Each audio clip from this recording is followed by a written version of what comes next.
ರಾಜ್ಯದ 31 ಲಕ್ಷ ಜನರಿಗೆ good news. ಇನ್ಮುಂದೆ ಪಡಿತರ ಚೀಟಿಗೆ ಬದಲಾಗಿ ಸ್ಮಾರ್ಟ್ ಕಾರ್ಡ್ ವಿತರಣೆ. ಹೊಸ ಪಡಿತರ ಚೀಟಿಯನ್ನು ಪಡೆಯುವುದು ಹೇಗೆ?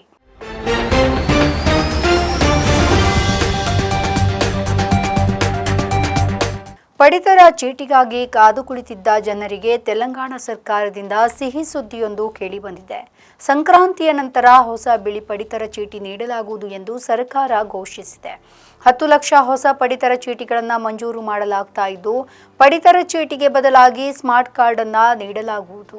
ಈ ಪ್ರಕ್ರಿಯೆ ಶೀಘ್ರ ಪೂರ್ಣಗೊಳ್ಳಲಿದೆ ಎಂದು ನಾಗರಿಕ ಸರಬರಾಜು ಸಚಿವ ಉತ್ತಮ್ ಕುಮಾರ್ ರೆಡ್ಡಿ ಅವರು ಘೋಷಿಸಿದ್ದಾರೆ.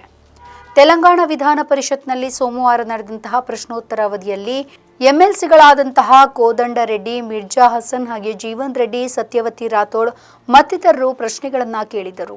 ಈ ಸಂದರ್ಭದಲ್ಲಿ ಸಚಿವ ಉತ್ತಮ್ ಕುಮಾರ್ ರೆಡ್ಡಿ ಅವರಿಗೆ ಉತ್ತರವನ್ನ ನೀಡಿ ಹೊಸ ಪಡಿತರ ಚೀಟಿ ವಿಚಾರವನ್ನ ಪ್ರಸ್ತಾಪಿಸಿದರು. ಸರ್ಕಾರದ ಅಂದಾಜಿನ ಪ್ರಕಾರ 10 ಲಕ್ಷ ಹೊಸ ಪಡಿತರ ಚೀಟಿಗಳು ಮಂಜೂರಾಗಿದೆ. ಇದರಿಂದ 31 ಲಕ್ಷ ಜನರಿಗೆ ಅನುಕೂಲವಾಗಲಿದೆ ಎಂದರು. ಪಡಿತರ ಚೀಟಿಯನ್ನು ನೀಡಲು ಜಾತಿ ಗಣತಿ ಸಮೀಕ್ಷೆಯನ್ನ ಆಧಾರವಾಗಿ ಬಳಸಿಕೊಳ್ಳಲಾಗುವುದು ಅಂತ ಹೇಳಿದರು. ಪಡಿತರ ಚೀಟಿಯಿಂದ ಸರ್ಕಾರಕ್ಕೆ 956 ಕೋಟಿ ರೂಪಾಯಿ ಹೆಚ್ಚುವರಿಯಾಗಿ ಹೊರೆಯಾಗಲಿದೆ ಅಂತ ವಿವರಿಸಿದ್ದಾರೆ.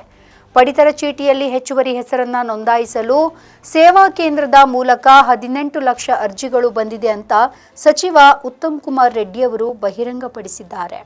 ಎಲ್ಲವನ್ನ ಅಧ್ಯಯನ ಮಾಡಿರುವಂತಹ ಉಪಸಮಿತಿ ಹೊಸ ಬಿಳಿ ಪಡಿತರ ಚೀಟಿಯನ್ನು ನೀಡಲು ಅರ್ಹತಾ ಮಾನದಂಡವನ್ನ ನಿರ್ಧರಿಸಿ ಮಾಡಿರುವಂತಹ ಶಿಫಾರಸನ್ನ ಸಚಿವ ಸಂಪುಟದ ಮುಂದೆ ಇಡಲಾಗಿದೆ. ಅಲ್ಲದೆ ಖಾಲಿ ಇರುವಂತಹ ನ್ಯಾಯಬೆಲೆ ಅಂಗಡಿಗಳ ವಿತರಕರ ಬದಲಾವಣೆ ಪ್ರಕ್ರಿಯೆ ಅದನ್ನು ನಡೆಸಿ ತಾಂಡಾಗಳು ಹಾಗೆ ಗ್ರಾಮ ಪಂಚಾಯಿತಿಗಳಲ್ಲಿ ಹೊಸ ಅಂಗಡಿಗಳನ್ನು ಸ್ಥಾಪಿಸಲಾಗುವುದು ಎಂದು ಸಚಿವ ಉತ್ತಮ್ ಕುಮಾರ್ ರೆಡ್ಡಿ ಘೋಷಿಸಿದ್ದಾರೆ. ನಮ್ಮ ಈ ವಿಡಿಯೋ ನಿಮಗೆ ಇಷ್ಟ ಆದಲ್ಲಿ ಲೈಕ್ ಮಾಡಿ, ಶೇರ್ ಮಾಡಿ, ಕಮೆಂಟ್ ಮಾಡಿ ಮತ್ತೆ ಸಬ್ಸ್ಕ್ರೈಬ್ ಮಾಡಿ.